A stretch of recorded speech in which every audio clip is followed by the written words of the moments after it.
In the second film, the Creator, the gods, evil, and the manipulation of humanity, we begin the process of restructuring the hierarchical relationships between the Creator, the gods, evil, and humanity. Based upon this restructuring, we were able to make clear distinctions between the Creator and the gods. We learned of the immense disruptions created by evil in the God realm. We were introduced to the possibility that the gods are malevolent towards humanity. We asked challenging questions about prayer and its functional relevance to the survival of the human species. In this film, we will take these concepts a step further and deal with the workings of evil as it pertains to the manipulation and control of humanity on Earth. Before we begin, I must reveal to you that possession is the primary means through which non-human entities manipulate and control humanity. What does it mean to be possessed? The answer to this question is much more complex than most people realize. For now, I will provide a simple definition upon which a more complex explanation can take form. Possession, in relationship to non-human entities, deals with the phenomenon wherein a non-human entity controls the human being through various methods. These methods are vast and complex, all of which exist within the superstructure created by evil. Human beings, at our current state of existence, are very fragile creatures. We are easily manipulated, and there are a great number of us who are easily possessed. While possessed, the human being comes under the direct or indirect control of non-human entities. Possession occurs on many levels. A human being can be possessed mentally, wherein they can only perceive things on a limited basis, a basis defined and controlled by their possessor. In this state of possession, the human being cannot think for themselves. Instead, their thoughts are given to them by their possessor. The human being then thinks, acts, and behaves based upon the given thoughts. A human being can be possessed physically, wherein they commit physical acts that they would normally not commit. In some cases, these acts are committed while the human being's mind explicitly desires otherwise. In this state of possession, the human being has no control over their physical body. Their mental will over their own body becomes incapacitated. With this extrication, the human being's physical body would carry out physical acts that are against their normal everyday ethical and moral practice. A human being can be possessed emotionally, wherein what they feel is directly related to what their possessors want them to feel. The possessed human being will then act upon these emotions, even though the emotions felt are not legitimately their own. But possession is much more complex than what I have described. Suffice it to say, I ask that you accept this simple definition for now. Possession is a state of existence wherein the human being is mentally and/or physically and/or emotionally controlled against its own free will.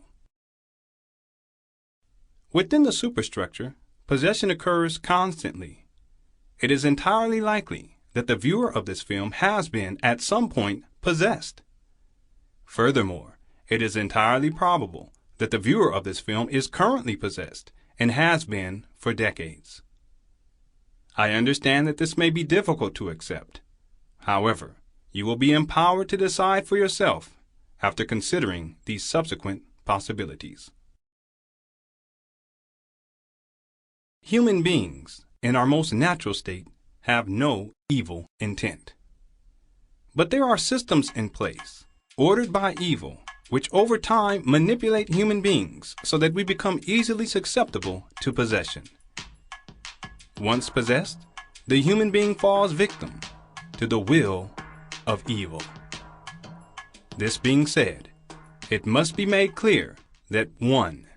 Evil is not a manifestation of humanity.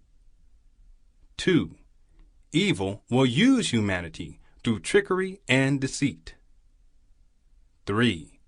Evil will make promises to humanity in return for humanity's acquiescence. 4. Nothing that evil promises is ever fulfilled as described. To these 4 things, I offer the following story. There was a young woman who had wanted to become famous in her profession. So great was her ambition that her desires of fame and fortune far outweighed the degree to which her humanity was left intact. You see, the woman had lost part of her humanity, a process which occurred over many years of toiling within the superstructure that envelops the world. The losing of her humanity began as a tiny insignificant crack in her spiritual armor, made possible through physical, spiritual, mental, intellectual, and emotional trauma transferred and malformed into uncultivated ambition. Over time, this crack became a gap, and it was through this gap that evil entered into the consciousness of the woman and slowly began to manipulate her will. Can you now see how intelligent evil is? Evil formed the superstructure, which then created the gap through which evil could enter. But wait, this is not all. Evil can never enter unless it has an invitation. But who would invite evil to come in? Perhaps a young woman whose ambition and desires of fame and fortune far outweighed the degree to which her humanity was left intact. Yes, this is precisely it. You see, evil will always promise you something, something that you think you need, something that you desire. What was it that the young woman desired? What was it that motivated her superficial desires and uncultivated ambitions? Yes, it was fortune and fame within her profession. But these perceived desires were placed into the young woman's mind by the very superstructure that evil created. Therefore, evil knew of the woman's desires long before the woman had, and when evil made the promise of fortune and fame, the young woman accepted without careful thought or deep consideration. For her absence of thought and lack of consideration, there was a horrid price to be paid. There is always a hideous price to be paid. The young woman had become the possession of evil. She had come into evil's umbrella.